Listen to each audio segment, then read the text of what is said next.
What's up, everybody, and welcome back to the channel today for another review. Just checked out this film, The Queen of the Black Magic, which is going to be releasing on Shudder January 28th.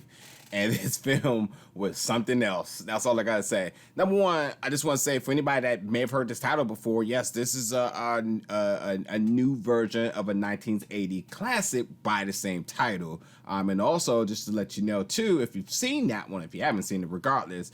There's a treat for you during the closing credits. There is some still pictures of the 1981 version, so which is pretty cool. But yes, this one now again released in 2021, January 28th on the Shudder app exclusively, as it is a Shudder original. Now, again, this one was something else, and the reason why it was something else because like. I for a while, like, don't get me wrong, I love a film with subtitles, but for a while I was wondering, like, what is going on in this film? Like, I really didn't know what was going on. And I think about maybe the hour mark-ish is when things is flipped on its face and it got brutal. It got brutal. So really quickly, the premise of this film is that there's this family, they travel to this distant orphanage, because the father of this family, this is where he was raised. So they come back to actually pay their respects to one of the elder directors who's fallen ill on his last days. So which was which was meant to be a good gesture turned into a nightmare for the family, because upon entering this orphanage, they are completely haunted by a supernatural element or demon, so to say. And like the first thing I'm gonna say is like I thought it was really weird because like the connection with this demon and the father and the orphanage, you get why the demon's here. But like it's like, dad, the demon came and haunted the entire family. And I mean, they came deep. It might have been like 12 of them. And like the demon was out here ready to punish everybody. Like and matter of fact, wasn't even out to kill, out to punish. So like, I gotta say, like the third act of this film gets super gruesome. It goes to some dark places, if you ask me. There is a ton of blood. There's a ton of blood. There's so much blood in this film. It just really, I was just like, wow. But like, yeah, it absolutely went from kind of like mellow to kind of like, oh, this is kind of creepy, to absolute scary.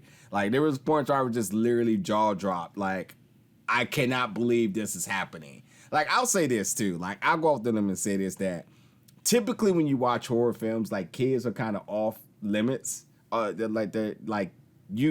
Sure, things happen to kids, but you never most of the time you never see it happen. And like considering some of the things that happen to the kids in this, I was kind of like, oh wow, okay, yeah.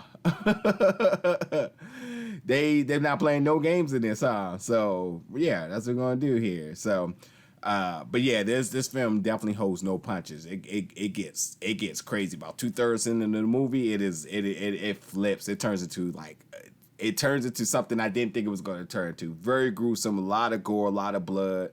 And with that being said too, the makeup design and all, I thought that was done really well. Now there is some CG, and the CG I thought was absolutely wonky at times, but like at other times I thought things looked really crisp, and I was definitely appreciative of that.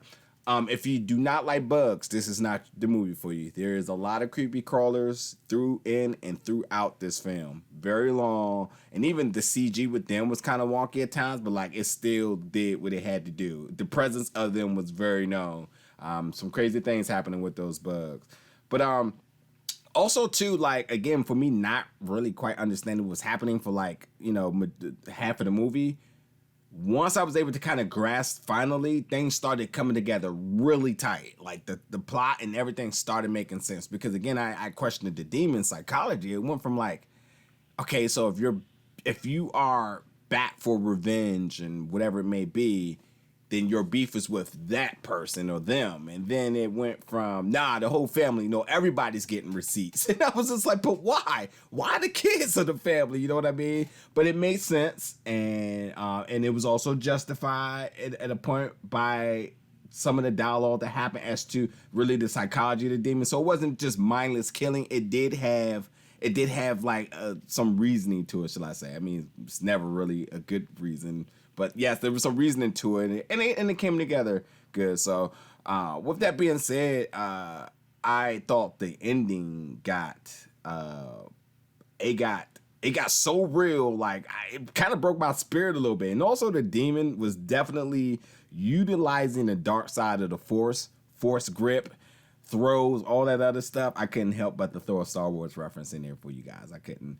But nonetheless, it was it all came together pretty cool. I thought it did come together pretty cool. I was pretty satisfied for how this all turned out. Again, it is majority subtitle.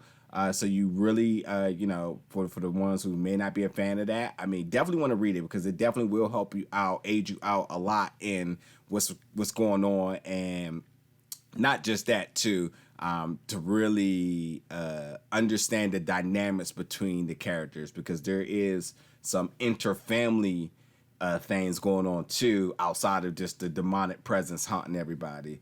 And I gotta be honest, I'll be down for a sequel for this. The way it ended and so on, I will be down for a sequel. I thought this was a really entertaining film, and it had certain characteristics that I think that I would like to see where it can go further with. And then obviously with this being a remake of the 1980s version, there's got to be an audience for it, and this one and the Shudder app is doing really well. So like, I would be really interested to see where this can go next, as things kind of shifted gears just a little bit towards the end. But like Queen of the Black Magic, like this is a film, definitely check it out. It was scary as hell, but like I definitely would recommend this one. I thought it was a really solid film. So, but yeah, let me know in the comments what you thought about it. I do know that some people did check this out already.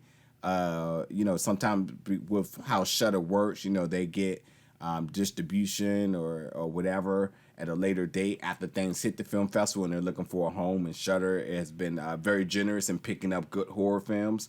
So people have checked this out on the independent circuit and the film festival circuit, but now that it's coming to Shudder, it's going to get more eyes on it. That's now why I'm just seeing it, and this is one you should definitely check out. So again, The Queen of Black Magic, it's dropping January 28th.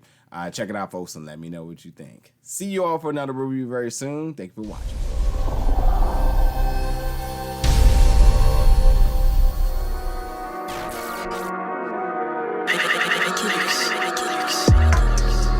Big old bell.